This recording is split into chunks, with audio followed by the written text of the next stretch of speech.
Who'd have thought we'd end up here, huh? Look at us. Look at us. Who'd have thought it ended up like this? Just look at us. Oh, Christ almighty. Like, there's not even a level of excitement or passion about this game Sunday for the Bears matching up against the Giants. Like, at this point in time in the season, I would have been thinking before the season started that the Bears would have at least been in the mix for the playoffs. And I could have been hyped up for this game as a way to embarrass the young rookie from Duke, Daniel Jones, as a way for the Bears to exact a bit of revenge for last year's loss at MetLife. It would have been a chance for revenge, a chance for rejoicing, an easy win, if you will. But look at us. Look where we're at now. Sure, the Giants stink. I don't think that surprises anyone. They're 2-8. They're a bad football team. But certainly the Bears have no room to talk. They're 4-6 after starting off 3-1. That means in their last 6 games, they are 1-5, buddy. 1-5. And finding new ways to lose each week. So whereas Giants fans have absolutely no reason to believe in anything this year, it's all about the future and whether Pat Shurmur's going to get fired and Dave Gettleman's going to get fired, you can at least say to yourself that you've got a young quarterback, so it hasn't been determined yet whether he's the guy or not, so you at least have hope for the future. You still have Saquon Barkley, so you have something. You have reason for excitement. And you'll have a high first-round pick next year. Whereas you look at it from a Bears standpoint, a Bears fan standpoint, what the hell is there to be excited about? This is a 4-6 football team heading nowhere fast. The realization has smacked everybody across the face this year that Trubisky ain't that dude, that Nagy is overrated as bricks, and as much as everybody wanted to crown Ryan Pace's ass last year, you look at him this year and you say, whoa, wait a second here. His 2015 first-round pick, Kevin White, ended up being a bust. His 2016 first-round pick, Leonard Floyd, has been a bit of a disappointment. His 2017 first-round pick, Mitchell Trubisky, a guy that he traded up for even though he didn't need to, ended up being a bust. All the while, when they finally addressed quarterback, they passed on Mahomes and Watson. And their second-round pick in that draft, Adam Shaheen, bust. Like, we could go on and on and on. So all of a sudden now, you look at it as a Bears fan and you say, man, this is not a good team. Finding new ways to lose.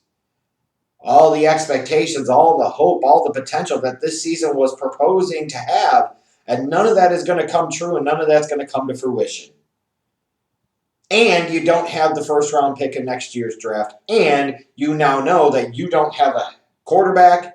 You certainly don't have a play caller, meaning you probably don't have a head coach, and you also don't have a truly competent general manager. Now, to some of the Bears fans that might come in the comments and dispute some of those last two findings, really, stop being so damn naive and stop being so optimistic about crap when you have no reason to! Christ almighty. The hell makes you think that you want Nagy working with another quarterback when he's done absolute wonders with Trubisky? The hell makes you think that Ryan Pace can figure it out when he's the one who drafted Trubisky and hired Nagy? I mean, come on. The two most important decisions a freaking general manager could make is quarterback and head coach. He screwed up on the head coach twice and the quarterback once. You really want to give this jerk another chance? So now you just sit here the last 6 games of the year and you're riding out the string. You look at the matchup of this game. Saquon Barkley's healthy. The Bears have been struggling to stop the run. Yeah. Could be some trouble for them on Sunday at Soldier Field. It helps the Bears that the Giants are going to be without their top 2 tight ends and both have an Ingram and Rhett Ellison. So that's going to help a little bit. But in the grand scheme of things, it doesn't really matter. Because you can talk about the Bears defense matching up against the Giants offense and this and that. I worry about them taking out a mobile quarterback like Daniel Jones. But beyond all that, you look at this Bears team. Their offense the last 4 games has scored 50 points. 50 points. As a team, they have scored 50 points. That is 12.5 points per game. At least the Giants show sometimes that they could score some damn points. And what really makes this so bad, it just speaks to me about this season for the Bears, is that when I heard that Trubisky was going to be good to go for this game, I said, wow. Now I don't know that the Bears are going to win when they should beat a team that is inferior to them. That's how bad this thing has gotten with Trubisky. The way they handled that situation last week, hip injury my ass. You want to believe that false narrative, you go right ahead and live in Idiotville. I choose not to. Because if he was so damn injured, you would have been running 31 option plays with the quarterback that's already afraid to run this year for inexplicable reasons that are lost to me.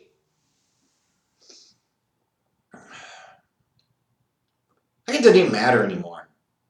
You're just riding out the string the last 6 games of the season. Like, what do you have to be optimistic for? Okay, so maybe the Bears could find a way to stumble frick into a win here against the Giants. And they go into Detroit on Thanksgiving, and maybe they beat a depleted, sorry-ass Lions team. They're 6-6, whoop-de-doo. Then they got to play the Cowboys, the freaking Packers, the Chiefs, and the Vikings. How do you think this is going to turn out? At your absolutely optimistic best, this is an 8-8 team. Reality is they're probably more of a 6-10, 7-9 team. I am freaking getting close to 40 here. I'll be 39 in March. I'm just tired of so many wasted seasons rooting for this stupid, incompetent, sorry-ass organization. It isn't that hard. It can't be that hard. And yet these Chicago Bears, by hook or by crook, one way or another, continue to defy all logic and expectations. And when it comes to the most important decisions, quarterback, head coach, general manager, time after time after time after time, they get it wrong. So who wins this week? Who cares? Maybe the Bears stumble into a damn win here and they win something like 17-16 on a last-second Eddie Pinheiro kick. So all of a sudden then we got to pretend like the Bears have a kicker again when it appears that they do not. Just riding out the string, man. And for any of you Bears fans, you should know better than to have hope by now. Giants fans, you already knew going into this. As soon as you knew they were starting Eli Manning to start the season, you knew that he was washed. You knew this was trash, and the season was going to be trash for your team. So this is not a surprise. And at least with you actually having a first-round pick, you have something to tank for. You have something to think about. You have reason for hope for the next season. The Bears have so many damn notable questions at the most important positions of all. Why in the hell would you have optimism about anything? Well, Ryan Pace will figure it out. What the hell makes you think that? He screwed up on the head coach and clearly, undisputedly, got the quarterback wrong. Bears maybe win to get some type of hollow victory, but I'm not even feeling that confident about that.